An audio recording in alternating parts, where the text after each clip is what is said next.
हम इसी law and ethics में चैप्टर नंबर 19 देखेंगे, introduction to consumer protection act.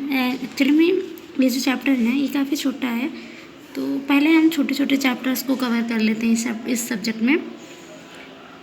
वैसे भी ये सिलेबस काफ़ी ज़्यादा लेंदी है, तो छोटे चैप्टर्स पहले कवर करते हैं, लॉन्ग को आराम से कवर कर लेंगे। तो देखते हैं क्या है कंज्यूमर प्रोटेक्शन एक्ट। ये कंज्यूमर प्रोटेक्शन एक्ट है क्या, ये बनाया क्यों गया और किसके लिए बनाया गया है, पहले तो ये जान लेते हैं हम। जो कंज्यूमर प्रोटेक्शन एक्ट होता है ये कंज्यूमर्स के लिए बनाया गया है कि उनको सफिशिएंट मात्रा में कोई भी चीज़ हो मिले, अच्छी चीज़ें मिलें एंड उसमें कोई भी मिक्सिंग ना हो, सब कुछ प्रॉपर तरीके से हो। जैसे कोई सामान या कुछ भी है तो एक्सपायर्ड चीज़ें ना मिले उनको अच्छी से अच्छी चीज़ें मिलें, इसलिए बनाया गया। एंड उनको कहीं भी प्रॉब्लम्स हो रही है अगर, तो वो उसके बारे में इस एक्ट के थ्रू वो उन पे कंप्लेन कर सकते हैं कि हाँ मुझे ये प्रॉब्लम है या ये चीज़ें अच्छी नहीं मिल रही है, जो भी इश्यूज़ हो रहे हैं वो कह सकते हैं। और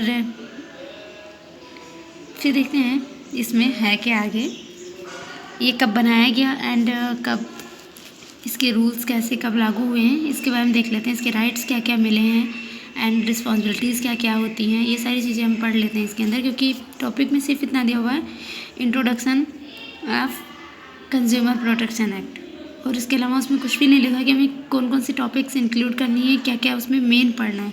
तो उसके अकॉर्डिंग हम इंट्रोडक्शन है तो उसमें हम जो भी चीज़ें इंट्रोडक्शन में हम कर सकते हैं, जैसे उसकी इस एक्ट को बनाने के ऑब्जेक्टिव क्या हैं, उद्देश्य क्या हैं, और ये एक्ट कब लागू हुआ है या कि फिर इसका अमेंडमेंट हुआ तो कब आया वो, और इसके राइट्स क्या क्या हैं जो कंज्यूमर्स को मिले हुए हैं, और फिर इसकी रिस्पॉन्सिबिलिटीज़ क्या क्या हैं, वो सारी चीज़ें हम पहले देख लेंगे, इसमें पढ़ लेते हैं इसके अंदर में। तो पहले पढ़ते हैं कंज्यूमर प्रोटेक्शन एक्ट 1986। जो ये एक्ट था ये सबसे पहले 1986 में पास हुआ था। The consumers protection act implemented in 1986 gives easy and fast compensation to consumer grievance. मतलब ये जो एक्ट था ये 1986 में पास हुआ था, इम्प्लीमेंटेड हुआ था कंज्यूमर्स के लिए सुविधाजनक होने के लिए, कि कंज्यूमर्स को कोई प्रॉब्लम ना हो, उनके लिए कुछ भी चीज़ें, मतलब जो भी चीज़ें वो ले रहे हैं कहीं से भी ले रहे हैं उनके लिए वो ईजी हो जाए। And in safe guard and encourages consumers to speak against insufficiency and flaw in goods and services. वो सेफ फील करें, इनकरेज हों, वो इस इनसफिशिएंसी और उस सामान में जो भी कमियाँ हैं उसके अगेंस्ट बोलने के लिए वो मतलब उत्साहित हों या बोल सकें, ये हिम्मत आए उनके अंदर। इन चीज़ों के लिए ये चीज़ें ये कंज्यूमर प्रोटेक्शन एक्ट बनाया गया था। Then this protection acts cover all goods and services of all public, private and cooperate sectors except those exempted by the central government. ये प्रोटेक्शन एक्ट उन सारी चीज़ों को और सर्विसेज को कवर करता है जो कि पब्लिक या प्राइवेट या कॉर्पोरेट हैं, बस केवल एग्जेम्प्टेड जो सेंट्रल गवर्नमेंट के अंदर में आती है उनको छोड़ के बाकी सारी चीज़ों को ये कवर कर लेता है।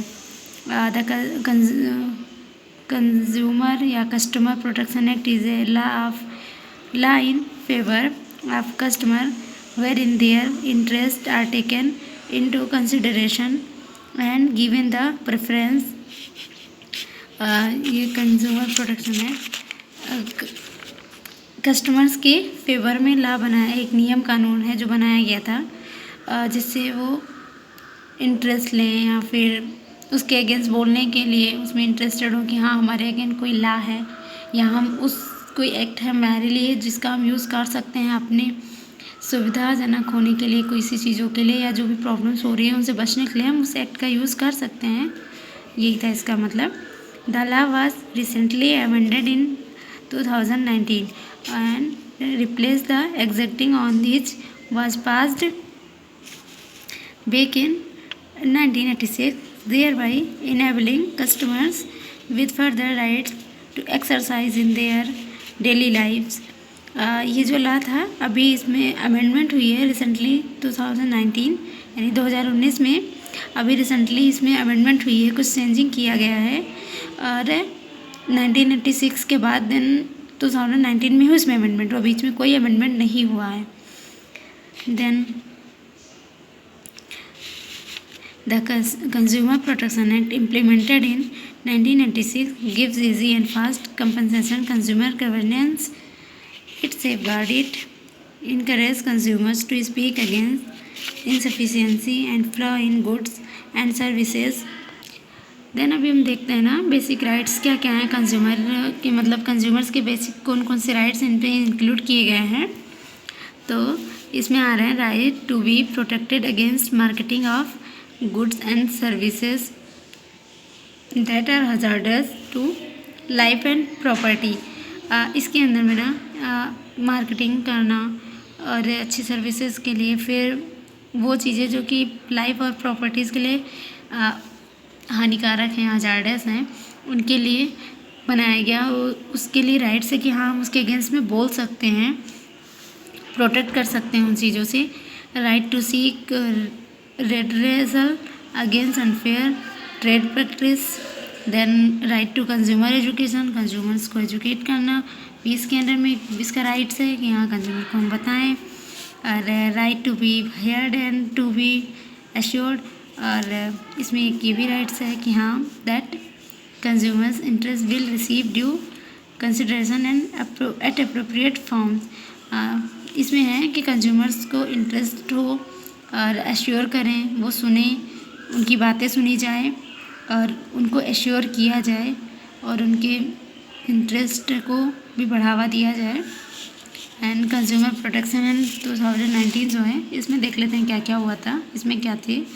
And consumer protection act 2019 was introduce in the लोक सभा on 8 July 2019 by the ministry of consumer affairs, food and public distribution, Ramvilas Paswan. ये जो इसमें अमेंडमेंट हुआ था कंज्यूमर प्रोटेक्शन एक्ट में 2019 में, ये 8 जुलाई को हुआ था, लोकसभा में हुआ था। और रामविलास पासवान इसके मिनिस्टर थे consumer affair and food and public distribution के, उनके अंडर में या उनके निरीक्षण में ये अमेंडमेंट हुआ था। इसमें लोकसभा में हुआ था, किस जगह पे अगर रहा है तो लोकसभा में हुआ था। Earlier the protection of rights and interest of the consumers was aided by the consumer protection act 1986। Then consequently a new bill for the consumer protection act 2019 was passed by the president on 6 अगस्त 2019। और ये जो amendment उसमें हुआ था 8 जुलाई को हुआ था, and जब ये पास किया गया था प्रेसिडेंट के द्वारा तो ये 6 अगस्त 2019 में इसका बिल पास हुआ था। 2019 के लिए जो भी अमेंडमेंट हुआ था वो 6 अगस्त को पास हुआ था। 8 जुलाई में इस बात रखी गई थी लोकसभा में, इंट्रोड्यूस करवाया गया था वहाँ पे लोकसभा में 8 जुलाई को। रामविलास पासवान जी जो मिनिस्टर थे उनके अंडर में इंट्रोड्यूस करवाया गया था 8 जुलाई में, और 6 अगस्त को ये पास किया गया था। मतलब इसके रूल्स लागू हुए थे, जो भी इसमें इम्प्लीमेंटेड हुआ था, अमेंडमेंट आया था इसमें, जो भी चेंजिंग हुई थी वो चीज़ें पास किया गया था। इसके ऑब्जेक्टिव क्या क्या हैं वो देख लेते हैं। To provide better and all around protection to consumer and effective safe guard against different type of exploitation such as defective goods, deficient services and unfair trade practices। जो इसका मेन ऑब्जेक्ट है उसमें ये था ना कि हम जो कंज्यूमर्स हैं उनको ऑल राउंड में, मतलब हर तरह से बेटर सुविधा या बेटर सर्विसेज प्रोवाइड करवाई है। जो उसमें चेंज जो भी प्रॉब्लम्स होती थी कि हाँ डिफेक्टिव गुड्स हैं, मतलब कुछ ना कुछ उसमें प्रॉब्लम है, कुछ ना कुछ कमियां हैं चीज़ों में, या फिर जो डिफिशिएंट सर्विसेज थी कि प्रॉपर सर्विसेज नहीं मिल पा रही है, और जो भी अनफेयर ट्रेड प्रैक्टिसेस थी कि ट्रेड में किसी भी प्रैक्टिस में भी प्रॉब्लम हो रही है, उन सारी चीज़ों में उनको एक सेफ गार्ड प्रोवाइड किया जाए एंड प्रोटेक्शन दिया जाए और वो उसके अगेंस्ट बोल सकें। ये सारी चीज़ें इस एक्ट को बनाने का मेन उद्देश्य था। अब भी देख लेते हैं कि कंज्यूमर राइट्स एंड उनकी रिस्पॉन्सिबिलिटीज़ क्या क्या थी। इस नेक्स्ट टॉपिक पे फिर देन देखते हैं क्या है। The rights of the consumer, consumer के राइट्स क्या क्या थे पहले वो देखेंगे, रिस्पॉन्सिबिलिटीज़ हम बाद में देखेंगे, पहले राइट्स पढ़ लेते हैं उसके। पहला राइट था कि right to safety, before buying a consumer can insist on the quality and guarantee of the goods, they should ideally purchase a certified product like ISI or GMAR के। पहला राइट था कि सेफ्टी प्रोवाइड करना, कि consumers को safety provide हो, वो जो भी चीज़ें ले रहे हैं वो सर्टिफाइड हो और एक आइडियल तरीके से सर्टिफाइड हो। ऐसे ही कोई चीज़ ना हो कि बिना किसी गारंटी के हो या फिर बिना कहीं ऑफिशियली वो सर्टिफाइड हुए ही वो चीज़ें उनको मिल रही हो, तो इससे सेफ्टी प्रोवाइड करवाना था, पहली चीज़ थी। सेकेंड वन राइट थी राइट टू चूज़, वो चूज़ कर सकें उन्हें क्या चाहिए, कैसी चीज़ें चाहिए। Consumer should have the right to choose from a variety of goods and in a competitive price, वो चूज़ कर सकें कि उनको कैसी चीज़ें या किस प्रकार की वैराइटीज़ ऑफ चीज़ें चाहिए या फिर कम्पिटिटिव उसके प्राइस क्या हो, उसमें चीज़ें चूज़ कर सकें वो। Right to be inform, to buyer should be informed with all the necessary details of the product, make her him act wise and damage and change the buying decision। जो इसमें consumer के लिए ये right ये भी होता है कि उनको इन्फॉर्म किया जाए, जो बायर होते हैं, जो बायर्स हैं उनको इन्फॉर्म करना चाहिए उस सारी चीज़, उस प्रोडक्ट के बारे में वो सारी आवश्यक डिटेल्स या नेसेसरी डिटेल्स जिससे वो डिसाइड कर सकें या वो चेंज कर सकें अपने बाइंग डिसीजन को, कि हाँ वो ये चीज़ें लें या नहीं लेंगे, ये चीज़ें वो डिसाइड कर सकें। अगर उनको जब उनके बारे में सारी डिटेल्स पता होगी उस चीज़ के बारे में, तभी वो डिसाइड कर पाएंगे कि उनको चाहिए या नहीं चाहिए चीज़ें। Then right to consumer education, consumer should be aware of his her rights and avoid exploitation, ignorance can cost them more. जो कंज्यूमर का एजुकेशन एक्ट राइट था उसमें, तो इसमें था कि कंज्यूमर जो है उनको एजुकेट होना चाहिए, अवेयर हो तो उन सारी चीज़ों के लिए कि यार उन ख़राब चीज़ों के लिए जो अच्छी नहीं है, जिनकी क्वालिटीज़ अच्छी नहीं है, उनको वो अवॉइड कर सकें और कास्ट को भी वो देख सकें कि हाँ कैसे है क्या है। Right to be heard and this means the consumer will get due to attention to express their grievance at the suitable from। 6 number पे right to seek compensation, that defines that the consumer has the right to seek redress against unfair and inhuman practices or exploitation of the consumer। Responsibilities of the consumer, मतलब consumer की responsibility क्या क्या होती है। अभी तक तो सारी उसके फेवर की बातें थी कि हाँ उसको क्या राइट्स मिले हुए हैं और इस एक्ट को बनाने के फ़ायदे क्या हैं या उद्देश्य क्या हैं। अभी हम देख लेते हैं कि हाँ उसकी रिस्पॉन्सिबिलिटीज़ क्या होती है इस एक्ट के थ्रू। Responsibility to be aware, consumer has to be mindful of the safety and quality of product and services before purchasing. जो पहली उसकी रिस्पॉन्सिबिलिटी है कि वो अवेयर हो, कंज्यूमर को सेफ्टी के लिए और उसकी प्रोडक्ट की क्वालिटी के लिए और सर्विसेज कैसे परचेस करने से पहले जो सर्विसेज प्रोवाइड कर देती है उनके पास इन चीज़ों के लिए माइंडफुल हों वो, कि हाँ कैसे क्या होना है क्या करना है। रिस्पॉन्सिबिलिटी टू थिंक इंडिपेंडेंटली, मतलब उनकी एक रिस्पॉन्सिबिलिटी ये भी होती है वो खुद पे डिपेंड हो, खुद की सोच पे डिपेंड हो, मतलब किसी की और की सोच के ऊपर वो डिपेंड ना हो कि हाँ कोई इंसान क्या कह रहा है वही चीज़ें मुझे करनी है, मुझे वो चीज़ें करनी है जो मेरा मन कर रहा है, ये हम खुद से सोच सकें, खुद पे डिपेंड है इसके लिए हम। तो इसमें था consumer should be well concerned about what they want and need and therefore make independent choices. Like वही चीज़ है ना कि हाँ जो कंज्यूमर था वो इंडिपेंडेंट हो, वो किसी और के ऊपर या किसी और की सोच के ऊपर डिपेंड ना हो कि हाँ अगर सामने वाला इंसान बोला वो चीज़ अच्छी है तो वो अच्छी है मैं भी ले लेता हूँ। खुद से नॉलेज होनी चाहिए उसके पास कि हाँ वो चीज़ मेरे लिए अच्छी है या नहीं अच्छी है, इसके बारे में वो खुद सोचे, ऐसा होना चाहिए कंज्यूमर्स को।